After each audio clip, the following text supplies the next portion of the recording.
दोस्तों नमस्ते प्रणाम। मैं रेखा राज स्वागत करती हूँ आप सभी का अपने चैनल पे। दोस्तों कैसे हो आप लोग? आई होप कि अच्छे होंगे, स्वस्थ होंगे और मैं भी ठीक हूँ। तो आज आप सभी के बीच में बहुत ही प्यारा सा राजा बली महाराज जी का गीत सुनाने जा रही हूँ। आप लोग को कैसे लगेगा प्यारा प्यारा कमेंट कीजिएगा और ढेर सारा प्यारा आशीर्वाद दीजिएगा। आइए सुनाते हैं प्यारा सा। पूजा करबे तोहार बाबा कृपा बना दिहा। पूजा करबे तोहार बाबा कृपा बना दिहा।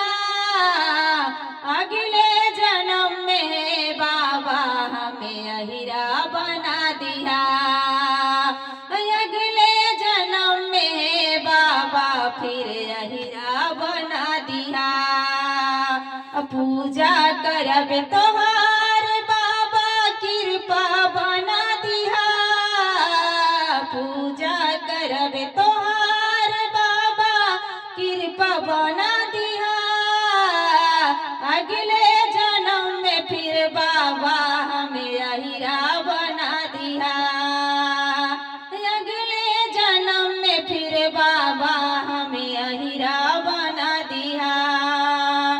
जिला प्रतापगढ़ की है सच्ची यही कहानी सुनो। पुनित के पुरवा गाँव राजा बड़े हैं दानी सुनो। जिला प्रतापगढ़ की है सच्ची यही कहानी सुनो। पुनित का पुरवा गाँव राजा बड़े हैं दानी सुनो। पुरवा गाँव राजा बड़े हैं दानी सुनो। विनती करूं मैं इतनी बाबा कृपा बना दिहा। विनती करूं मैं इतनी बाबा कृपा बना दिहा। अगले जन्म में फिर बाबा हमें अहिरा बना दिहा। फिर बाबा हमें अहिरा बना दिहा। पूजा करब तोहार मन से कृपा बना दिहा। अगले जन्म में फिर बाबा हमें अहिरा बना दिहा। अगले जन्म में फिर बाबा हमें अहिरा बना दिहा। होते सवेरे दूधवा लेके अइबे तोहरे धाम हो। दूध दही के भोग लगौबे लेबे तोहरा नाम हो। होते सवेरे दूधवा लेके अइबे तोहरे धाम हो। दूध दही के भोग लगौबे लेबे तोहरा नाम हो। अर्जी करीला तोहसे बाबा आगे बढ़ा दिहा। अर्जी करीला तोहसे बाबा आगे बढ़ा दिहा।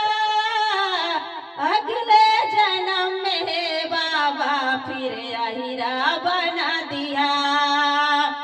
अगले जन्म में बाबा फिर अहिरा बना दिहा। पूजा करब तोहार बाबा कृपा बना दिहा। अगले जन्म में फिर बाबा हमें अहिरा बना दिहा। अगले जन्म में फिर बाबा हमें अहिरा बना दिहा। होते सवेरे काशी जाबे वहाँ से जल भरी लइबे ना। होते सवेरे काशी जाबे वहाँ से जल भरी लउबे ना। जलवा भरी अइबे बाबा तोहरे चरण चढ़ौबे ना। जलवा भरी लउबे बाबा तोहरे चरण चढ़ौबे ना। बीच भंवर में नैया अटकी पार लगा दिहा। बीच भंवर में नैया अटकी पार लगा दिहा। अगले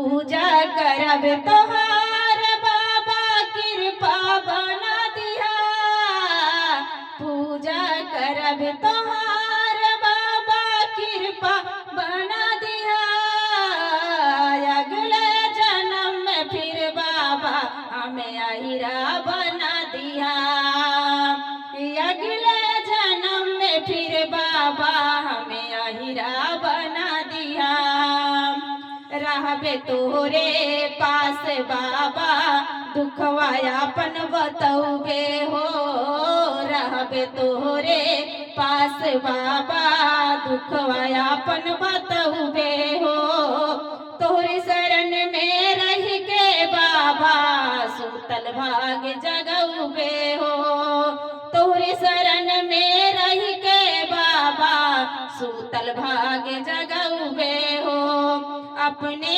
ही सेवक के बाबा भाग जगा दिहा, अपने ही सेवक के बाबा भाग जगा दिहा, अगले जन्म में फिर बाबा हमें अहिरा बना दिहा, अगले जन्म में फिर बाबा हमें अहिरा बना दिहा, पूजा करब तोहार बाबा कृपा बना दिहा, अगले जन्म में फिर बाबा हमें अहिरा बना दिहा, अगले जन्म में फिर बाबा हमें अहिरा बना दिहा, करली बिनती रेखाया दो दर पे तोहरे आके हो, लिखली हई रेखा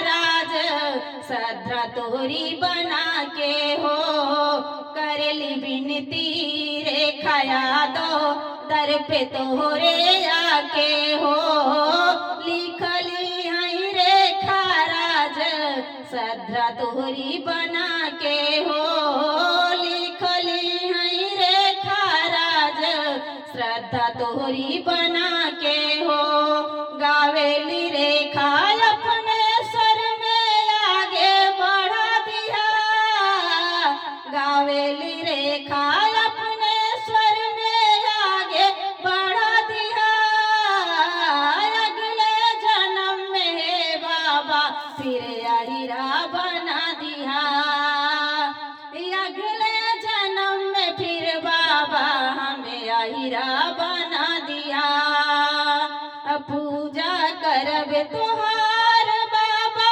कृपा बना दिहा, पूजा करब तोहार बाबा कृपा बना दिहा, अगले जन्म में फिर बाबा हमें अहिरा बना दिहा, अगले जन्म में फिर बाबा हमें अहिरा बना दिहा, अगले जन्म में फिर बाबा हमें अहिरा बना दिहा।